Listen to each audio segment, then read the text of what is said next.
नमस्कार दोस्तों, प्यारे बच्चों, एक बार फिर से MK unique studies YouTube channel पर आपका हार्दिक अभिनंदन, स्वागत है। चलिए बात करते हैं आज की वीडियो क्लास में। हमें पंचायती राज से संबंधित स्थानीय स्वशासन जो लागू हुआ था उसके बारे में हम बात करने वाले हैं। आप वीडियो को शुरू से लेकर अंत तक देखना, जिससे आपको अच्छी तरह समझ में आ जाए। और बात करें कि जैसे बोर्ड क्लास है, 10th बोर्ड क्लास की बात करें या 12th की बात करें और कंपटीशन एग्जाम की भी बात करें, तो यहाँ से लगभग 1 या 2 क्वेश्चन पूछे जाते हैं। तो मैं उसी से संबंधित आज इस टॉपिक पर बात करने वाला हूँ। चलिए पंचायती राज और स्वशासन के बारे में बात करने वाले हैं। देखते हैं पंचायती राज। पंचायती राज, पंचायती राज और स्थानीय स्वशासन। स्थानीय स्वशासन, स्थानीय स्वशासन, पंचायती राज, स्थानीय स्वशासन की बात करें तो पंचायती राज और स्थानीय स्वशासन का जो शुरू में लागू हुई थी, पंचायती राज की बात करें तो इसका आरंभ माना जाता है। आरंभ की बात करें तो वैदिक काल से माना जाता है। कब से माना जाता है? वैदिक काल से माना जाता है। जबकि स्थानीय स्वशासन की बात करें या नगरीय की बात करें तो नगरीय स्वशासन था, उस नगरीय स्वशासन की बात करें, नगरीय स्वशासन का आरंभ हुआ था, सिंधु घाटी सभ्यता से माना जाता है। कब से माना जाता है? सिंधु घाटी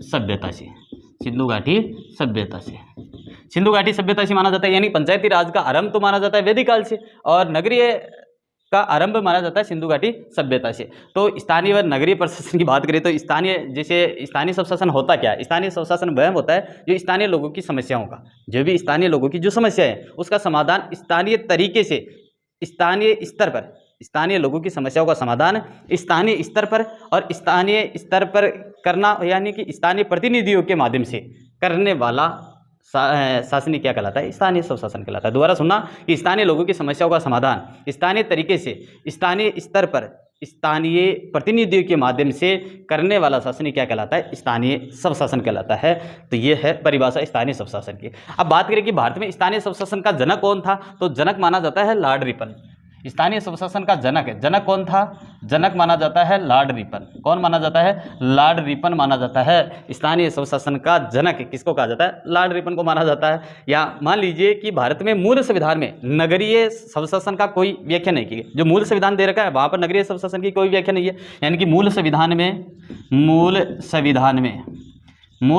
में इसकी व्याख्या नहीं है। किसकी? स्थानीय स्वशासन की कोई व्याख्या नहीं है। व्याख्या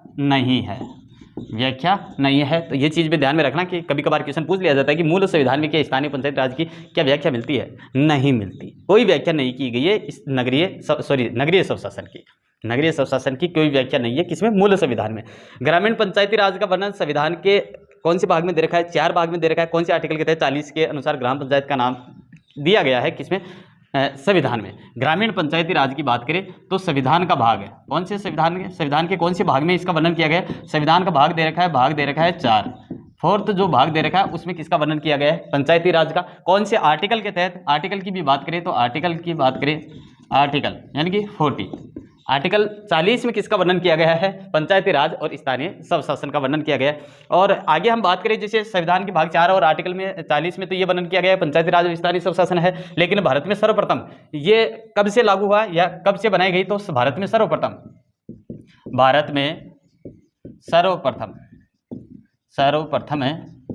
1952 यानी कि 2 अक्टूबर 1952 गांधी जयंती के समय 2 अक्टूबर 1952 को क्या हुआ कि 4 स्तर की क्या बनाएगी? सामुदायिक विकास। 4 स्तर की, कितने स्तर की? 4 स्तर की सामुदायिक विकास कार्यक्रम साविका की शुरुआत हुई। किसकी शुरुआत हुई? साविका की शुरुआत है भारत में सर्वप्रथम 2 अक्टूबर 1952 में 4 स्तर की सामुदायिक विकास कार्यक्रम के नाम से साविका की शुरुआत होती है। अब ये साविका क्या थी? यानी साविका के 4 स्तर कौन कौन से थे? तो साविका के 4 स्तर, अब 4 स्तर कौन कौन से थे? 4 स्तर थे। पहले हम बात करें तो पहला कौन सा था? ग्राम, यानी कि गांव होगा। क्या होगा? गांव होगा। दूसरा हम बात करें तहसील स्तर पर, दूसरा कौन सा? तहसील। तीसरे की हम बात करें तो खंड, और चौथा हम बात करें तो जिला। ऐसे 4 स्तर बनाए गए। शुरू में कितने स्तर बनाए गए पंचायती राज स्थानीय शासन के? ग्राम, तहसील, खंड और जिला, 4 स्तर बनाए गए। किसमें? 2 अक्टूबर 1952 में सामुदायिक विकास कार्यक्रम लागू हुआ था उस समय। अभी ये जो साविका के 4 स्तर बनाए गए थे, यानी कि 4 स्तर ग्राम, तहसील, खंड और जिला, ये साविका की समीक्षा के लिए एक आयोग भी बैठाया गया। एक ये कहिए कि साविका की समीक्षा के लिए क्या किया गया? 1957 में 1957 में क्या किया? बी.आर. मेहता समिति द्वारा मेहता समिति का गठन किया गया। और इस समय मेहता समिति में जिसमें क्या किया गया? 3 स्तर बनाए गए। यानी कि इसी साविका के 4 स्तर थे, लेकिन फिर से साविका की समीक्षा के लिए कितने स्तर बनाए? 3 स्तर बनाए। कितने स्तर बनाए? 3 स्तर बनाए। 3 स्तर बनाए। अब 3 स्तर कौन से थे? ग्राम, खंड और जिला। ग्राम, खंड और जिला, ऐसे 3 स्तर बने। कौन सी समिति में? तो ध्यान में रखना, साविका की समीक्षा के लिए एक समिति बनाई गई थी, बी.आर. मेहता समिति। कब बनाई गई थी? 1957 में, 1957 में। कितने स्तर बताए? ग्राम, खंड, जिला, 3 स्तर बताए। यहाँ से क्वेश्चन बन सकता है, यहाँ से क्वेश्चन बन सकता है। यहाँ इंपोर्टेंट है तो आपको ध्यान में रखना है कि भारत में सर्वप्रथम 2 अक्टूबर 1952 को 4 स्तर की सामुदायिक विकास कार्यक्रम साविका का गठन हुआ और साविका के माध्यम से 4 स्तर बताए गए, ग्राम, तहसील और खंड और जिला। साविका की समीक्षा के लिए फिर 1957 में बी.आर. समिति का गठन हुआ और उसमें कितने स्तर बताए? 3 स्तर बताए, ग्राम, खंड और जिला। अब बात करें कि 2 अक्टूबर 1959 को 2 अक्टूबर 1959 में राजस्थान में एक जिला है नागौर। राजस्थान में एक जिला है नागौर और नागौर में एक गांव पड़ता है बगदरी। गांव कौन सा पड़ता है? बगदरी। 2 अक्टूबर 1959 राजस्थान में कौन सा जिला है? नागौर। और नागौर में एक गांव पड़ता है कौन सा? बगदरी। उसमें 3 स्तर की पंचायती राज का उद्घाटन हुआ। 3 स्तर। कितने स्तर? 3 स्तर। 3 स्तर। और 3 स्तर किसके तहत? यानी कि किसके समय? यानी कि पंडित जवाहरलाल नेहरू के, पंडित जवाहरलाल नेहरू की अध्यक्षता में 3 स्तर बनाए गए। कहाँ पर? 2 अक्टूबर 1959 को नागौर, राजस्थान में एक जिला है नागौर में एक गांव है बगदरी। उस बगदरी गांव में 3 स्तर बनाए। किसके समय? कौन था उस समय?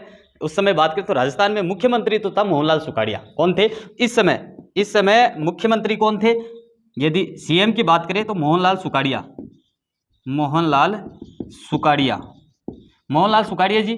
और राज्यपाल की बात करें, राज्यपाल कौन थे? तो राज्यपाल थे गुरुमुख निहाल सिंह। तो ध्यान में रखना, इस समय पंडित जवाहरलाल नेहरू की अध्यक्षता में सीएम कौन थे उस समय? मोहनलाल सुखाड़िया जी। और राज्यपाल की बात करें तो गुरुमुख निहाल सिंह थे। और इसके ठीक 90 दिन बाद, कब? 2 अक्टूबर के बाद, 2 अक्टूबर 1959 यानी 1959 के बाद, यानी कि कितने दिन बाद? 9 दिन बाद क्या हुआ? 11 अक्टूबर 1959 को आंध्र प्रदेश का एक गांव था शहादनगर। उस शहादनगर में 3 स्तर की पंचायती राज का शुरुआत की गई। इसके कितने दिन बाद? 90 दिन बाद। कितने दिन बाद? 90 दिन बाद। यानी इसके 90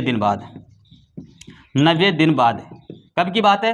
यानी कि 11 अक्टूबर 1959 को 3 स्तर बनाए गए। किसके? पंचायती राज अधिनियम के। पंचायती राज के कितने स्तर? 3 स्तर। और कहाँ पर? आंध्र प्रदेश का एक गांव था शहादनगर में। आंध्र प्रदेश और आंध्र प्रदेश में गांव कौन सा था? शहादनगर। उस शहादनगर में 3 स्तर की सरकार बनाई जाता है, 3 स्तर का पंचायती राज अधिनियम बनाया जाता है। 3 स्तर कर दिए, यानी कि पंचायती राज को भी कितने भागों में बांट दिया? 3 स्तर में बांट दिया। 3 स्तर कहाँ पर? शहादनगर में। पहली बार की बात करें कि पहली बार कहाँ पर हुआ, तो राजस्थान में बात करें, यानी कि पहली बार राजस्थान ने शुरुआत की थी। आधुनिक पंचायती राज की शुरुआत करने वाला कौन था? राजस्थान। आधुनिक भारत की शुरुआत, आधुनिक पंचायती राज की शुरुआत किसने की थी? राजस्थान ने। आधुनिक पंचायती राज की शुरुआत करने वाला कौन था? राजस्थान था, पहला राज्य भारत में। आगे हम बात करें कि जो पंचायती राज की जो समितियां बनी हुई है, या ये कहे कि जो राजस्थान में हुई थी, यानी कि जबकि हम बात करें कि शहादनगर में हो गई थी, इसकी 3 स्तर बना दिए गए थे 90 दिन बाद में। और संपूर्ण भारत में यानी पहली बार पंचायती राज का, आधुनिक पंचायती राज का जो शुरुआत की गई थी वो राजस्थान से हुई। और 1960 से लेकर 80 का काल हम बात करें, 1960 से लेकर 80 के काल। अब सबको पता है कि 1965 में भारत पाक युद्ध होता है और 1971 में बांग्लादेश का निर्माण होता है।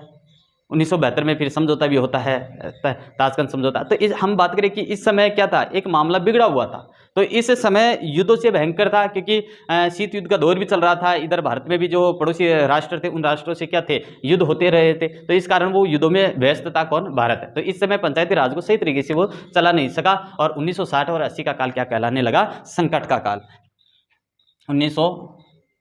1960 और 80 का काल, 80 का काल क्या कहलाता है, संकट का काल कहलाता है, संकट का काल कहलाता है। पंचायती राज के लिए क्या, कौन सा काल कहलाता है, संकट का काल कहलाता है। कब की बात है, 1960 से लेकर 80 तक किसका वर्णन किया गया है, संकट के काल का वर्णन किया गया है। इसका एग्जाम में पूछ भी लिया जाए कि ऐसा कौन सा कारण था जी इसको संकट का काल कहा जाता है, तो यही कारण था कि पड़ोसी राष्ट्रों से भारत के साथ क्या चल रहे थे, युद्ध चल रहे थे, युद्धों में व्यस्त था। तो इस कारण से इसको क्या कहा गया, संकट का काल कहा गया। और इसमें कोई चर्चा भी नहीं हुई, पंचायती राज में, स्थानीय स्वशासन में कोई चर्चा नहीं की गई, इसलिए ये बंदिशी रहा है एक तरह से। और 1977 में फिर से अशोक मेहता समिति का गठन किया गया, और जिसने 2 स्तर का सुझाव दिया। 1977 में कौन सी समिति, मेहता समिति। 1977 में अशोक मेहता समिति, अशोक मेहता समिति, अशोक मेहता समिति। और इसने कितने स्तर का सुझाव दिया, 2 स्तर का, 2 स्तर का, कितने स्तर का, 2 स्तर का सुझाव दिया। और 2 स्तर का सुझाव देने वाली समिति भी किसको मानते हैं, अशोक मेहता समिति को। कब दिया गया, 1977 में। कितने स्तर, 2, प्रखंड और जिला स्तर। एक तो कौन सा था, प्रखंड स्तर, और दूसरा था जिला स्तर। यानी कि 2 स्तर देने वाली समिति कौन सी थी, तो अशोक मेहता समिति थी। कब दी गई, 1977 में दी गई। और इसको लागू भी किया गया, किसको, इस दोनों स्तर को लागू किया गया, दोनों स्तर को लागू किया गया, लागू किया गया। अब लागू किया गया कहाँ पर किया गया, तो वो किया गया था, जैसे हम बात करें कर्नाटक में, कहाँ पर किया गया था, 2 स्तर की व्यवस्था कर्नाटक में लागू की गई थी, लेकिन ये सफल नहीं होती है। ये कर्नाटक में लागू हुई, कर्नाटक में लागू हुई, और ये सफल नहीं होती है। तो ध्यान में रखना, सफल न होने वाले स्तर कौन से थे, कर्नाटक में कौन सी समिति के तहत लागू की गई थी, अशोक मेहता समिति के तहत। कब की बात है, 1977 में जैसी समिति बनाएगी अशोक मेहता समिति, उसमें 2 स्तर बनाए गए, और दोनों स्तर क्या होते हैं, कर्नाटक में लागू नहीं होते हैं। लागू तो कर दिए गए, लेकिन वो सफल नहीं होते। और हम बात करें कि पंचायती राज के, पंचायती राज से संबंधित जो भी समितियां है, टोटल समितियां, उन समितियों की हम बात करने वाले हैं। देखते हैं पंचायती राज से संबंधित समितियां कौन कौन सी है।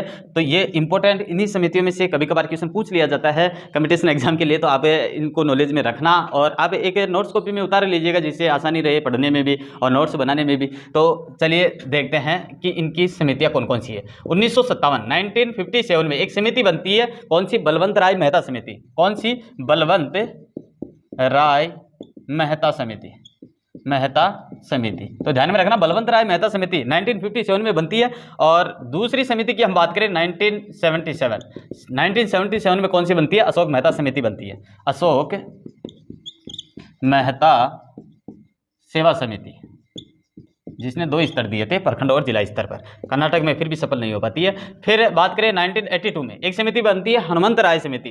कौन सी बनती है, हनुमंत राय समिति। हनुमंत राय समिति बनती है, कब बनती है, 1982 में बनती है। और हनुमंत राय समिति, इसके द्वारा भी स्तर बताए गए किसके, पंचायती राज स्थानीय स्वशासन के 3 स्तर। आगे हम बात करें 1985 की बात करते हैं, जीवीके सेवा समिति, समिति। आगे हम बात करें पांचवी कौन सी है, 1986 में एल एम सिंघवी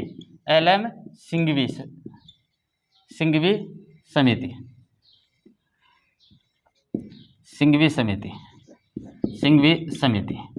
सेवा समिति। यानी कि 1986 में कौन सी, एल एम सिंघवी समिति बनाएगी। और हम बात करें 6 जो दे रखी है 1988 में, कौन सी, पीके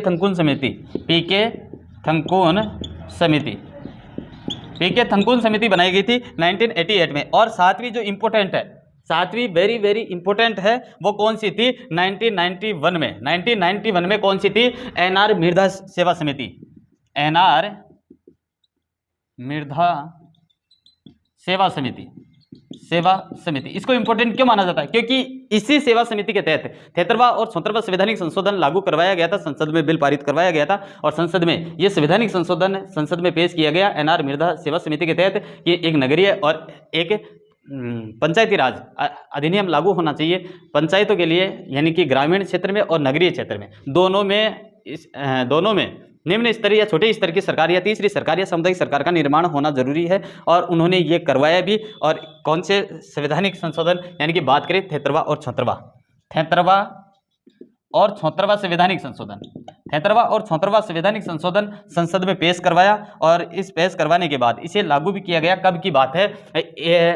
24 अप्रैल 1993 को, 24 अप्रैल 1993 को, 24 अप्रैल 1993 को ग्रामीण पंचायती राज और नगरीय पंचायती राज की बात करें तो 1 जून 1993 में ये क्या हो जाता है? पारित हो जाता है, लागू हो जाता है पूरे देश में। यानी कि सेवा समिति, कौन सी सेवा समिति है? एनआर मृदा, सॉरी 1991 में एनआर मृदा सेवा समिति 73वां और 74वां संवैधानिक संशोधन किया गया। उसके तहत नगरीय और ग्रामीण क्षेत्र में सरकारों की स्थापना हुई। और आप स्क्रीनशॉट ले लीजिए। आगे हम बात करने वाले हैं कि इसके जो 73वां और 74वां संवैधानिक संशोधन जो पारित हुआ, उसमें कौन कौन से किस आधार पर स्तर बनाए गए, उनकी बात करेंगे। तब तक आप स्क्रीनशॉट ले लीजिए। चलिए हम बात करते हैं आगे पंचायती राज स्थानीय स्वशासन, यानी कि जो 1991 की जो मृदा सेवा समिति थी, उसके तहत 73वां और 74वें संवैधानिक संशोधन के तहत एक ग्रामीण स्तर पर सरकार बनाई गई थी और एक नगरीय स्तर पर सरकार बनाई गई थी। तो 73वां संवैधानिक संशोधन क्या था? 73वां संवैधानिक संशोधन, 73वां संवैधानिक संशोधन। और 73वां संवैधानिक संशोधन की बात करें तो ये 73वां संवैधानिक संशोधन दे रखा है भाग 9 में। ये किसके लिए थी? 73वां संवैधानिक संशोधन किसके लिए था? तो किसके लिए था? ग्रामीण पंचायती राज के लिए, पंचायती राज के लिए था। तो भाग संख्या संविधान के भाग 9 में किसका वर्णन किया गया? 73वें संवैधानिक संशोधन का वर्णन किया गया। आगे हम बात करें अनुसूची कौन सी है? 11वीं अनुसूची, यानी कि ग्रामीण क्षेत्र को तो रखा गया 11वीं अनुसूची में। और इस जो नगरीय प्रशासन था या नगरीय जो सरकार बनाई गई थी वो कौन सी में जोड़ी गई थी? अनुसूची 12 में। यानी मूल संविधान में 8 अनुसूचियाँ थी, फिर टोटल कितनी हुई? 12। तो 11वीं अनुसूची में ग्रामीण स्वशासन और 12वीं में नगरीय स्वशासन। तो अनुसूची और विषय संख्या की बात करें, विषय संख्या, इसमें विषय संख्या दे रखी है, टोटल विषय संख्या दे रखी है 29। टोटल कितने विषय आते हैं? 29 विषय आते हैं। और 29 विषयों पर कार्य कौन करेगा? ग्रामीण पंचायती राज करेगा, यानी कि गांव में जो पंचायत होगी या पंचायत समिति होगी या जिला परिषद, वो कितने स्तर पर 29 विषयों पर कार्य करेगी। आर्टिकल की हम बात करें, आर्टिकल 243 यानी कि 243 कै से लेकर अण तक किसका वर्णन किया गया है? ग्रामीण पंचायती राज का। और आगे हम बात करें कुल, इसमें कुल विषय कितने हैं? कुल विषय संख्या है, सॉरी कुल अनुच्छेद, कुल आर्टिकलों की संख्या की बात करें तो आर्टिकल संख्या है 16। कुल आर्टिकल कितने दे रखे हैं? 16 दे रखे हैं। किसमें देख रहे हैं? ग्रामीण पंचायती राज में। अब आगे हम बात करें 3 स्तर, यानी कि 73वां संवैधानिक संशोधन हुआ। और 73वां संवैधानिक संशोधन में ग्रामीण पंचायती राज अधिनियम, ग्रामीण पंचायती राज अधिनियम, पंचायती राज अधिनियम कब? 1992 का। और लागू हुआ था 24 अप्रैल को। कब हुआ था? 24 अप्रैल 1993 को ये लागू होता है। और इसे 24 अप्रैल की बात करें तो 24 अप्रैल को राष्ट्रीय पंचायती राज दिवस, राष्ट्रीय पंचायती राज दिवस के रूप में मनाया जाता है 24 अप्रैल को। इसमें विषयों की संख्या कितनी हो गई? 29 विषय है। टोटल विषय कितने हैं? 29 विषय आते हैं। और इसमें 3 स्तर कौन कौन से बनाए गए? तो 3 स्तरों की बात करें, पहला स्तर जो बनाया गया था वो ग्राम पंचायत, पहला स्तर कौन सा था? ग्राम पंचायत का। और दूसरे स्तर की बात करें तो दूसरा स्तर कौन सा था? पंचायत समिति, दूसरा स्तर कौन सा था? पंचायत समिति। और तीसरे स्तर की बात करें तो जिला परिषद, ये लो जिला परिषद। तो 3 स्तर थे। कौन से में? 73वें संवैधानिक संशोधन के तहत मृदा सेवा समिति के तहत ये कितने स्तर बनाए गए? 3 स्तर। और वो कौन सा था? ग्रामीण पंचायती राज अधिनियम लागू हुआ 24 अप्रैल 1993 को। और इसी दिन कौन सा दिवस मनाया जाता है? 24 अप्रैल को राष्ट्रीय पंचायती दिवस। अब बात करें कि जो 3 स्तर बनाए गए, ग्राम पंचायत, पंचायत समिति, जिला परिषद, तो इसमें एक कहानी के माध्यम से हम देखते हैं। तो पहला हम बात करें स्तर, और दूसरा बात करें संख्या और सरकारी अधिकारी और जनप्रतिनिधि। और बात करें शपथ, त्याग पत्र और उम्र और योग्यता की, उम्र और योग्यता। और एक ले लेते हैं जनसंख्या।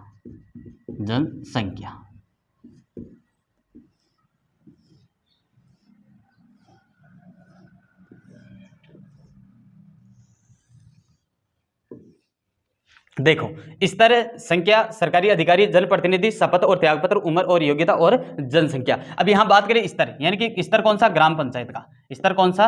ग्राम पंचायत का। अब ग्राम पंचायत की बात करें तो संख्या कितनी होगी? 9,900। 9,900 संख्या कितनी है ग्राम पंचायतों की? 9,900। और यहाँ सरकारी अधिकारी की बात करें तो सचिव या सेक्रेटरी, सचिव या सेक्रेटरी, सेक्रेटरी, सचिव या सेक्रेटरी। जनप्रतिनिधि की बात करें तो सरपंच। जनप्रतिनिधि कौन होगा? सरपंच। और शपथ किसको देगा? शपथ किसको देगा सरपंच? या तो आरओ को या निर्वाचन अधिकारी को, या तो आरओ को दे दे या निर्वाचन अधिकारी को, निर्वाचन अधिकारी को, निर्वाचन अधिकारी को, निर्वाचन अधिकारी को देगा। कौन देगा? सरपंच देगा। त्यागपत्र की बात करें तो त्यागपत्र किसको देगा? बीडीओ को। शपथ आरओ निर्वाचन अधिकारी के समक्ष लेता है, त्यागपत्र किसको देता है? बीडीओ को। बीडीओ को त्यागपत्र किसको? बीडीओ को देता है। और उम्र की बात करें कि उम्र कितनी होती है एक सरपंच के पद के लिए? उम्र कितनी होती है? 21 वर्ष। कितनी होती है? 21 वर्ष। 21 वर्ष उम्र होनी चाहिए। और योग्यता की बात करें तो योग्यता यानी कि 5 वर्ष तो होती है आदिवासियों में, 5 वर्ष तो किसमें? आदिवासियों में। और अन्य की बात करें तो अन्य के लिए कितनी होनी चाहिए? 8वीं पास, सॉरी 5वीं पास, 5वीं पास। और अन्य की बात करें तो 8वीं पास, 8वीं पास। और जनसंख्या की बात करें तो जनसंख्या कितनी? यानी कि 3,000 की जनसंख्या हो। यदि किसी ग्राम पंचायत में 3,000 की जनसंख्या है तो कितने पंच होंगे? 9 पंच। 3,000 की जनसंख्या है, 3,000 की जनसंख्या पर 9 पंच रहेंगे। वार्ड पंच कितने रहेंगे? 9। और यानी कि कहे कि 1,000 पर कितने पंच? 2 पंच। 1,000 पर 2 पंच। वार्ड पंच कितने रहेंगे? 2।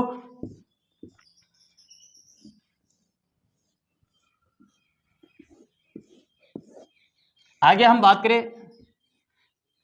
पंचायत समिति, पंचायत समिति की। अब पंचायत समिति संख्या कितनी है? 295। संख्या कितनी है? 295, 295। अब सरकारी अधिकारी कौन होगा? यानी कि पंचायत समिति में सरकारी अधिकारी कौन बैठता है? खंड विकास अधिकारी या बीडीओ, खंड विकास अधिकारी या बीडीओ, खंड विकास अधिकारी, विकास अधिकारी या बीडीओ। ये लो। जनप्रतिनिधि कौन होता है? जनप्रतिनिधि होता है प्रधान। कौन होता है? प्रधान होता है। और शपथ की बात करें तो शपथ किसके, शपथ जो लेता है वो शपथ किसके समक्ष लेता है? बीडीओ के समक्ष। शपथ किसके समक्ष लेता है? बीडीओ के समक्ष, बीडीओ के समक्ष लेता है। कौन शपथ लेता है? प्रधान लेता है। और यदि बात करें कि त्यागपत्र किसको देगा तो जिला प्रमुख को देगा। त्यागपत्र किसको देगा? जिला प्रमुख को। त्यागपत्र जिला प्रमुख को देगा। उम्र की बात करें तो उम्र कितनी? 21 वर्ष। उम्र कितनी दे रखी है? 21 वर्ष। और जो योग्यता की बात करें तो योग्यता कितनी होगी? 10वीं पास। योग्यता कौन सी? 10वीं पास। 10th पास कर ली हो वो क्या कर सकता है? यहाँ प्रधान का चुनाव लड़ सकता है। कौन? प्रधान। और जनसंख्या की हम बात करें तो जनसंख्या कितनी है? जनसंख्या यानी कितने पर प्रधान बनता है? तो 1 लाख पर 15 सदस्य होते हैं। 1 लाख जनसंख्या है, 1 लाख जनसंख्या पर 15 सदस्य पंचायत समिति सदस्य बनेंगे। पंचायत समिति सदस्य कितने रहते हैं? 15। कितने जनसंख्या पर? 1 लाख पर। यानी कि हम बात करें यानी कि 15,000 पर कितने सदस्य? 2 सदस्य। 15,000 पर कितने सदस्य? 2 सदस्य। 15,000 पर कितने सदस्य? 2 सदस्य। 2 सदस्य होते हैं। अब आगे हम बात करें जिला परिषद। जिला परिषद, जिला परिषद की बात करें तो जिला परिषद में कितने हैं टोटल जिले? वर्तमान में 50 जिले हो गए। तो राजस्थान में कितने जिले हैं? 50। तो जैसे 50 जिले। अब इसमें जो संख्या होती है, सॉरी, सरकारी अधिकारी होता है, वो सरकारी अधिकारी कौन होता है? मुख्य कार्यकारी अधिकारी होता है। मुख्य कार्यकारी, मुख्य कार्यकारी अधिकारी यानी कि सीईओ। सीईओ कौन होता है? सरकारी अधिकारी होता है। किसमें? जिला परिषद में। और जनप्रतिनिधि की बात करें तो जिला प्रमुख। कौन होता है? जिला प्रमुख। जिला प्रमुख होता है। और शपथ है, शपथ किसके समक्ष लेता है? सीईओ के समक्ष। सीईओ के समक्ष क्या लेता है? शपथ लेता है। कौन लेता है? जिला प्रमुख। अब त्यागपत्र किसको देगा? संभागीय आयुक्त को। संभागीय आयुक्त को। संभागीय आयुक्त को क्या देगा? क्या देता है? अपना त्यागपत्र देता है। उम्र कितनी होनी चाहिए? 21 वर्ष। उम्र कितनी होनी चाहिए? 21 वर्ष होनी चाहिए। कौन सी पास? 10वीं पास। कौन सी पास है? 10वीं पास। उसकी योग्यता 10वीं 10th होनी चाहिए। और 21 ईयर का क्या होना चाहिए? वो उम्र पूरी कर ली हो उन्होंने। जनसंख्या, जनसंख्या यानी कि 4 लाख पर, 4 लाख पर कितने सदस्य होते हैं? 17 सदस्य। 4 लाख जिसकी जनसंख्या है, जिस जिले की संख्या कितनी है? 4 लाख, उस पर कितने सदस्य बनते हैं? 17 सदस्य। कितने सदस्य? 17 सदस्य। और जैसे कितने लगभग 2 सदस्य कितने पर बनेंगे? 1 लाख पर 2 सदस्य बन जाते हैं। 1 लाख पर 2 सदस्य। 1 लाख पर कितने सदस्य? 2 सदस्य। तो ये क्या था, एक हमने खंड वाइज इनको विभाजित करते हुए हमने समझा है। आगे हम बात करें कि इनकी जो बैठक होती है, ग्राम पंचायत की जो बैठक होती है वो 15 दिन में एक बार होती है। ग्राम पंचायत की बैठक, यानी कि ग्राम पंचायत की जो बैठक होती है वो कितने दिन में होती है? 15 दिन की एक बैठक होती है। 15 दिन में एक बैठक करनी ही होती है। पंचायत समिति की बात करें तो 1 माह में एक बैठक होना जरूरी है, किसकी? पंचायत समिति की। और जिला परिषद की बात करें तो जिला परिषद में 3 माह में एक बैठक होना जरूरी है। 3 माह में क्या होनी चाहिए? एक बैठक होगी। किसकी होगी? जिला परिषद की। पंचायत समिति, ग्राम पंचायत की एक बैठक है, यानी एक बैठक तो करनी ही है, कितने दिन पर? 15 दिन पर। और पंचायत समिति की 1 माह में एक बैठक होगी, और जिला परिषद की 3 माह में एक बैठक होगी। अब कार्यकाल की बात करें तो जो कार्यकाल होता है वो कितने वर्ष का होता है? जैसे बात करें ग्राम पंचायत, पंचायत समिति, जिला परिषद और पंचायत समिति और ग्राम पंचायत का कार्यकाल होता है 5 वर्ष। कितना होता है? 5 वर्ष। यानी कि ग्राम पंचायत, इन तीनों का कार्यकाल कितना होता है? 5 वर्ष। कितना होता है? 5 वर्ष होता है। किसका कार्यकाल? ग्राम पंचायत, पंचायत समिति और जिला परिषद का। कितना होता है? 5 वर्ष। और यदि पद खाली हो जाए तो 6 माह के अंदर अंदर उसे भरना पड़ेगा। यदि कोई सरपंच या जिला प्रमुख है या प्रधान की बात करें तो ये तीनों यदि किसी कारणवश हट जाते हैं या पद खाली हो जाता है किसी कारणवश, तो उसमें 6 माह के अंदर अंदर चुनाव करवाने पड़ेंगे और 6 माह में वापस पुनः उस पद को भरना पड़ेगा। कितने दिन में चुनाव करवाने हैं? 6 माह में चुनाव करवाने हैं। कार्यकाल के मध्य में यदि, लेकिन कार्यकाल के अंतिम 6 माह में चुनाव नहीं करवा सकते। यहाँ ये कहा कि मैंने तो ये कह दिया कि कार्यकाल यदि कोई पद खाली हो जाता है तो 6 माह में चुनाव करवाने, और अंतिम रूप से यानी कि जैसे 5 साल में 6 माह ही कम है पद खाली होने में, और उसी समय हम ये कहें कि चुनाव करवाने हैं, कोई पद खाली हो जाता है तो उस समय अंतिम 6 माह में कोई चुनाव नहीं करवाए जाते। कितने दिन में? 6 माह का अंतर से ज़्यादा होना चाहिए तभी चुनाव हो सकता है। कार्यकाल के मध्य में जो चुनाव होता है उसे उपचुनाव कहते हैं। कार्यकाल के मध्य में यानी 6 माह में जो चुनाव पुनः करवाया जाता है उसको क्या कहते हैं? उपचुनाव कहते हैं। क्या कहते हैं? उपचुनाव कहते हैं। तो ध्यान में रखना, उपचुनाव किसे कहा जाता है? कि कार्यकाल के मध्य में जो भी चुनाव करवाया जाता है उसे उपचुनाव कहते हैं। आरक्षण की बात करें तो आरक्षण जो महिलाओं को दिया गया वो कितना % दिया गया? 50% महिलाओं को दिया गया। 50% महिलाओं को आरक्षण मिला है। महिलाओं को आरक्षण। ST SC की बात करें, ST और SC की बात करें तो इनको जनसंख्या के आधार पर आरक्षण दिया गया है। किसके आधार पर? जनसंख्या के आधार पर दिया गया। और हम बात करें ओबीसी को कितना % दिया गया? तो 21%। ओबीसी को कितना दिया गया? 21% आरक्षण दिया गया है। किसमें? ग्रामीण पंचायती राज में।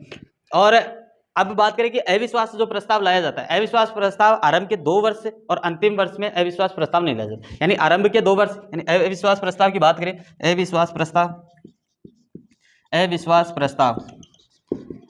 प्रस्ताव की बात करें तो आरंभ के यानी सरपंच या जिला प्रधान या जिला प्रमुख बनने पर यानी 2 वर्ष के बाद में ही क्या लाया जा सकता है? अविश्वास प्रस्ताव लाया जाता है। आरंभ के 2 वर्ष और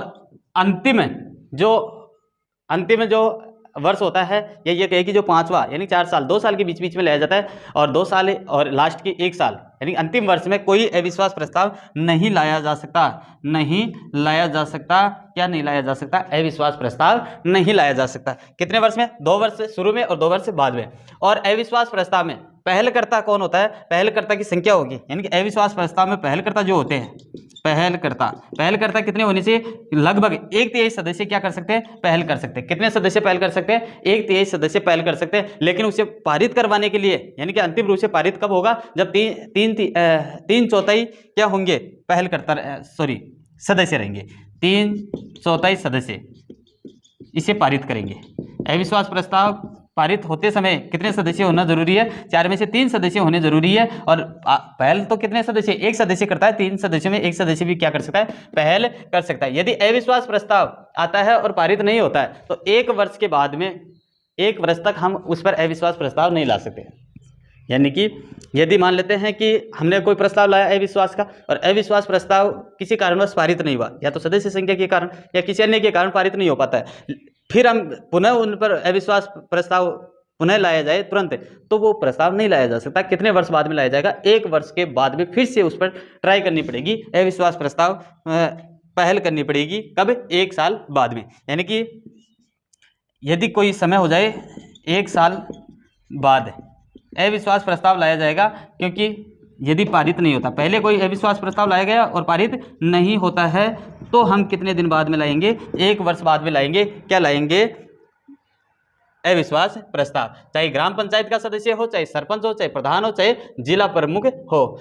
अब मान लेते हैं कि जो अविश्वास प्रस्ताव है, लेकिन राज्य सरकार क्या कर सकती है, यदि किसी सरपंच या प्रधान या जिला प्रमुख कोई सदस्य अनियमितता पाया जाता है तो उस पर सीधा क्या कर सकता है, वो उसे हटा सकता है, उसको बर्खास्त कर सकता है या निलंबित कर सकता है। कौन कर सकता है, राज्य सरकार कर सकती है। अब जो कोरम होती है, कोरम या बैठक की बात करें तो कोरम या बैठक जो होती है वो ग्राम सभा की, कोरम और बैठक, कोरम की बात करें, जो कोरम की बैठक होती है वो ग्राम सभा के कितने सदस्य, लगभग 1/10 सदस्य क्या होंगे, ग्राम सदस्य रहेंगे, तभी क्या हो सकते हैं, कोरम या बैठक हो सकती है। कितने सदस्य, 1/10 सदस्य। और लगभग हम बात करें कि जो ग्राम पंचायत के जो सदस्य है वो लगभग कितने होने चाहिए, 1/3 सदस्य, 1/3 सदस्य क्या होने चाहिए, इसमें शामिल हो तभी कोरम या बैठक की जा सकती है। अब ग्राम सभा की जो बैठक होती है वो कितने दिन में होती है, कौन कौन सी होती है, तो वो बात करें, देखते हैं। ग्राम सभा की बैठक एक वर्ष में कितनी बार होती है, 6 वर्ष। एक वर्ष में, यहाँ लिख लेते हैं, एक वर्ष में कितनी बैठक होती है, 6 बैठक होती है। किसकी, ग्राम सभा की। ग्राम सभा की एक वर्ष में 6 बैठक होती है। और वो 6 बैठक कौन कौन सी होती है, जैसे हम बात करें, एक जैसे 15 अगस्त, एक तो होता है 15 अगस्त, एक तो होगी 15 अगस्त को। दूसरी की हम बात करें 26 जनवरी को। तीसरी हम बात करें 1 मई को। चौथी हम बात करें 2 अक्टूबर को। और पांचवी हम बात करें 8 मार्च को। और एक होती है 14 नवंबर को। 15 अगस्त, 26 जनवरी और 1 मई। 1 मई की बात करें तो मजदूर दिवस। 1 मई को कौन सा दिवस मनाया जाता है, मजदूर दिवस के उपलक्ष्य में क्या की जाती है, बैठक की जाती है। किसकी, ग्राम पंचायत मान लीजिए, या पंचायत समिति या जिला परिषद की मान लीजिए। और 2 अक्टूबर की बात करें तो गांधी जयंती। कौन सी जयंती, गांधी जयंती के उपलक्ष्य में बैठक की जाती है। 8 मार्च की बात करें तो महिला दिवस। 8 मार्च को कौन सा दिवस, महिला दिवस। और 14 नवंबर की बात करें तो बाल दिवस। ये लो, 15 अगस्त, 26 जनवरी, 1 मई, 2 अक्टूबर, 8 मार्च को, 14 नवंबर को बात करें, 15 अगस्त, 26 जनवरी और 1 जो मई है उसमें मजदूर दिवस, 2 अक्टूबर को गांधी जयंती, 8 मार्च को महिला दिवस, 14 नवंबर को बाल दिवस के रूप में मनाते हैं। इसलिए उस समय इस प्रकार एक वर्ष में 6 बैठक होती है। कौन करता है, सरपंच, प्रधान और जिला प्रमुख, यानी 3 स्तर पर, तीनों खंडों पर क्या की जाती है, बैठकें की जाती है। वो कितनी की जाती है, 6 की जाती है। आप स्क्रीनशॉट ले लीजिए और इसके बाद हमें इसकी जो आगे का पार्ट बच रहा है वो पार्ट पढ़ेंगे, तब तक आप स्क्रीनशॉट ले लीजिए। चलिए आगे बात करते हैं पंचायती स्थानीय स्वशासन में जो भी राजस्थान की पंचायती राज संबंधी जो आंकड़े दे रखे, आंकड़ों की हम बात करें, राजस्थान में सर्वप्रथम जो रियासत काल यानी 1928 की बात करें, 1928 में क्या हुआ था, बीकानेर की रियासत थी, बीकानेर की रियासत। और उस रियासत ने क्या किया था, सबसे पहले पंचायती राज कानून बनाए। तो ये ध्यान में रखना कि 1928 में 1928 में बीकानेर रियासत थी और बीकानेर रियासत द्वारा सबसे पहले सर्वप्रथम पंचायती राज कानून बनाए गए थे। आगे हम बात करें कि जो राजस्थान में पंचायती राज है, उस पंचायती राज की जो समितियां हैं और जो आयोग है, उन आयोगों की हम बात करेंगे। यानी कि राजस्थान में जो भी समितियां हैं, समितियां और आयोग, तो उन समितियों और आयोगों की हम बात करने वाले हैं। पहली समिति 1963 में हरिश्चंद्र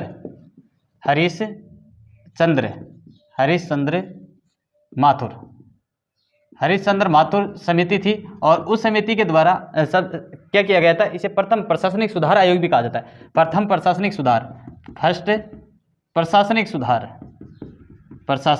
सुधार आयोग भी कहा जाता है। तो ये चीज़ आपको ध्यान में रखनी है कि प्रथम प्रशासनिक सुधार आयोग किसको कहा जाता है। तो 1963 में जो हरिश्चंद्र माथुर समिति थी, उसी माथुर समिति को क्या कहा जाता है, प्रथम प्रशासनिक सुधार आयोग कहा जाता है। दूसरा हम बात करें 1964 में सादिक अली समिति आई थी।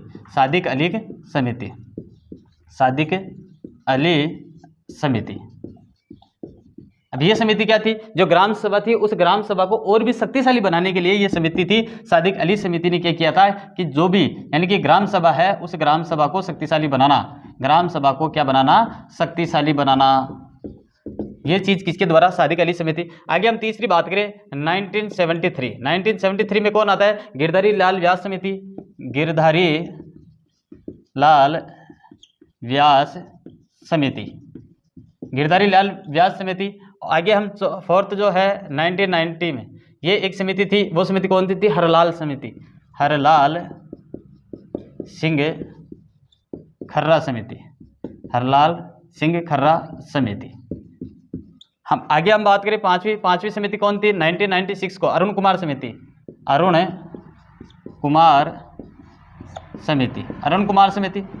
आगे हम बात करें छठी, यानी कि 2000 में एक समिति आई, कौन सी आई? शिवचरण माथुर आयोग, शिवचरण माथुर आयोग, शिवचरण माथुर आयोग जो क्या है? सेकंड प्रशासनिक। ये फर्स्ट था, यानी कि जो हरिश्चंद्र माथुर समिति थी वो फर्स्ट थी, ये कौन सी है? सेकंड प्रशासनिक आयोग, प्रशासनिक आयोग। सेकंड प्रशासनिक आयोग कौन सा था? शिवचरण माथुर आयोग था 2000 में। सातवीं हम बात करें 2004 की बात करें तो गुलाबचंद कटारिया द्वारा, गुलाबचंद कटारिया द्वारा मंत्रिमंडलीय उपसमिति बनाई गई, मंत्रिमंडलीय उपसमिति बनाई गई। क्या बनाई गई? उपसमिति। किसके द्वारा? गुलाबचंद कटारिया, 2004 समिति। आठवीं हम बात करें जो इम्पोर्टेंट है 2010 वाली, 2010 में क्या कौन सी समिति आई? जेपी चंदेल समिति, जेपी चंदेल व्यास समिति। और इसी के बाद में एक और 2010 में समिति का निर्माण हुआ, वो कौन सी थी? वीएस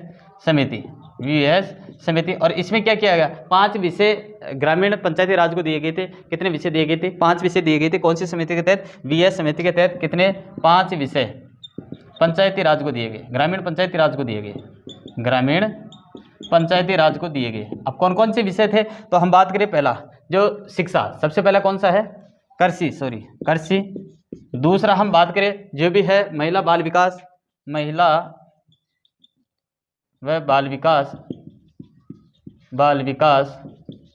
तीसरा हम बात करें सामाजिक सामाजिक अधिकारिता। चौथी हम बात करें ग्रामीण पंचायत को, यानी कि ग्रामीण क्षेत्र में और भी दिए गए जैसे चिकित्सा सुविधाएं भी किसमें? ग्रामीण क्षेत्र में चिकित्सा सुविधाएं।